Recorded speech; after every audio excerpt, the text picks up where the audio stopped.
सभी छात्र छात्राओं को नमस्कार। जैसे कि हम लोगों ने पिछले वीडियो में विकास प्रशासन के संबंध में हम लोग चर्चा कर चुके हैं। उसके कॉन्सेप्ट, इमरजेंसी, डिफिनेशन, मीनिंग, ये सब के बारे में हम लोग चर्चा कर चुके हैं। तो आज हम लोग आगे चर्चा करेंगे विकास प्रशासन की विशेषताएं, या क्वेश्चन में आ सकता है कि विकास प्रशासन की प्रकृति। ये दोनों ही एक ही चीज है, तो इसके बारे में आज हम लोग चर्चा करेंगे। तो किसी भी प्रशासनिक व्यवस्था की क्षमता को बढ़ाने तथा विकास प्रशासन के लक्ष्यों को कार्यकुशलता से प्राप्त करने के लिए नियोजित विकास की व्यवस्था अपनाई जाती है।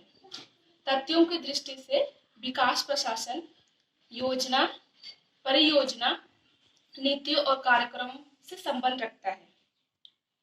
अवधारणा रूप से विकास प्रशासन न केवल जनता के लिए शासन है, वरन जनता के साथ कार्य करने वाला प्रशासन भी है। विकास प्रशासन शब्द से ही हम लोगों को स्पष्ट पता चल रहा है कि विकास प्रशासन सरकार का कार्यात्मक पहलू है, जिसका तात्पर्य सरकार द्वारा जनहित और जनजीवन को व्यवस्थित करने के लिए किए गए प्रयासों से है। संक्षेप में हम लोग देखेंगे विकास प्रशासन की निम्नलिखित विशेषताएं या प्रकृति है, जिसमें फर्स्ट पॉइंट है परिवर्तन उन्मुखी। First point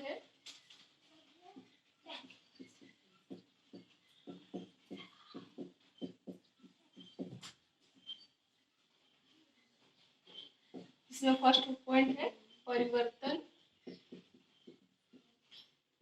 उन्मुखी।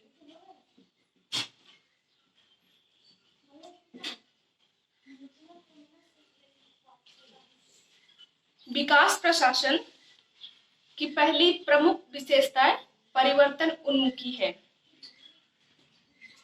अर्थात समय समय पर आवश्यकता के अनुरूप अपनी कार्यक्रमों को, नीतियों को और योजनाओं में परिवर्तन करना ही विकास प्रशासन मतलब परिवर्तन उन्मुखी कहलाता है। तो विकास प्रशासन का केंद्र बिंदु परिवर्तनशीलता है और यह परिवर्तन सामाजिक, आर्थिक और राजनीति है। विकासशील देशों में प्रशासन निरंतर परिवर्तन की दौर से गुजरना पड़ता है। इस प्रकार यह परिवर्तनशीलता विकास प्रशासन की बहुमुखी पूंजी है, जिसके सहारे वह सक्रिय बने रहता है। सेकेंड पॉइंट है उद्देश्य उन्मुखी। उद्देश्य उन्मुखी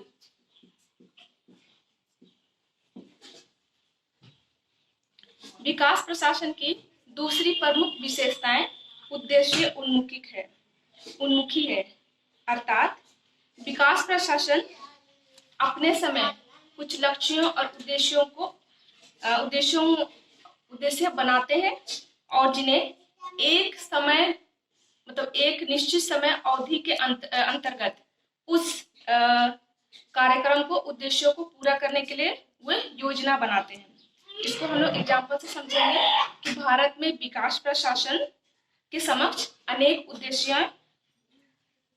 भारत में विकास प्रशासन अनेक उद्देश्यों को लेकर चलता है, जैसे गरीबी उन्मूलन, बेरोजगारी को दूर करना, आर्थिक विषमताओं को दूर करना, फिर ग्रामीण विकास, कृषि विकास और फिर महिला व बाल विकास आदि।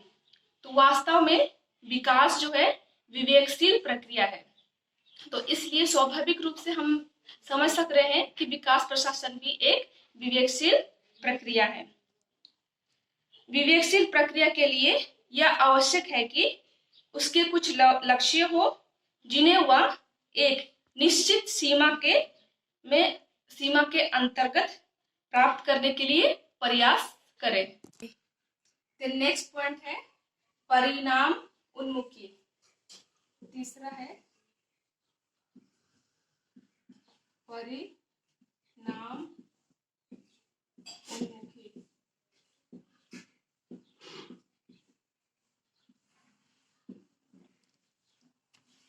इस संबंध में मोहित भट्टाचार्य के अनुसार विकास प्रशासन के लिए परिणाम उन्मुखी उसकी अत्यंत महत्वपूर्ण विशेषता मानी जाती है, क्योंकि विकास के कार्यक्रमों को निर्धारित समय सीमा के अंतर्गत लागू करना होता है और विकास प्रशासन से यह उम्मीद की जाती है कि वो ऐसे प्रयास करे ताकि बेहतर परिणाम सामने आए।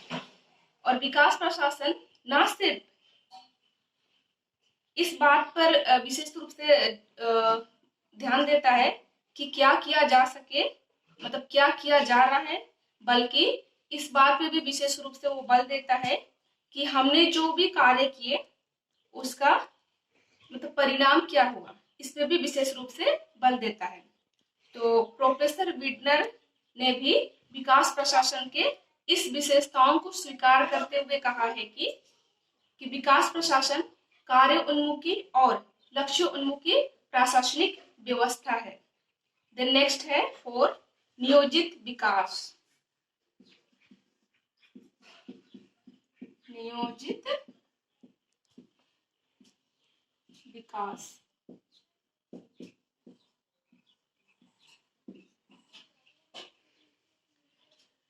किसी भी देश में किसी भी समय समस्याएं असीमित होती है, मतलब बहुत ज्यादा होती है, समस्या बहुत ज्यादा आ जाती है और संसाधन कम होते हैं।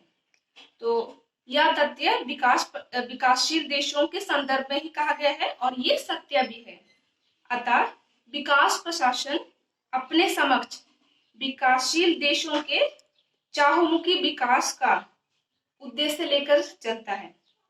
यह अवश्य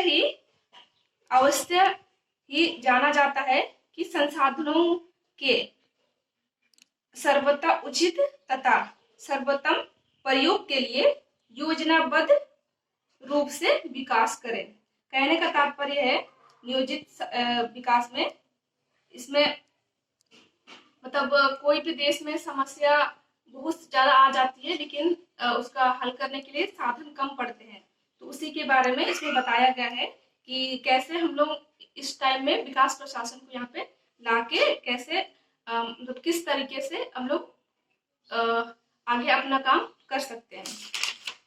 देन नेक्स्ट है 5 जन आकांक्षाओं की पूर्ति। 5 जन आकांक्षाओं की पूर्ति। यहाँ हम लोग को पॉइंट से समझ में आ रहा है कि जन आकांक्षाओं की पूर्ति मतलब लोगों की, जनता की जो भी इच्छा है, आकांक्षा है, उसकी पूर्ति ये कौन करता है? विकास प्रशासन। इसके बारे में हम लोग आगे बताएंगे कि विकास प्रशासन हमेशा से ही अपने जितने भी लाभार्थी है, मतलब जिनको लाभ मिलना चाहिए विकास प्रशासन से, तो उन लोगों की इच्छाओं और आकांक्षाओं को केंद्र बिंदु मानता है और वो जितना भी कार्यक्रम योजनाएं बनाते हैं सारा कार्यक्रम में उनकी जन आकांक्षाओं को ध्यान में रखकर बनाता है। अगर विकास प्रशासन अपनी जनताओं की इच्छाओं और आकांक्षाओं को ध्यान में नहीं रखता है और उसके अनुरूप कोई भी योजना और नीति बनाता है तो निश्चित रूप से वो नीति असफल हो जाती है और इससे क्या होता है कि जनता भी निराश हो जाती है।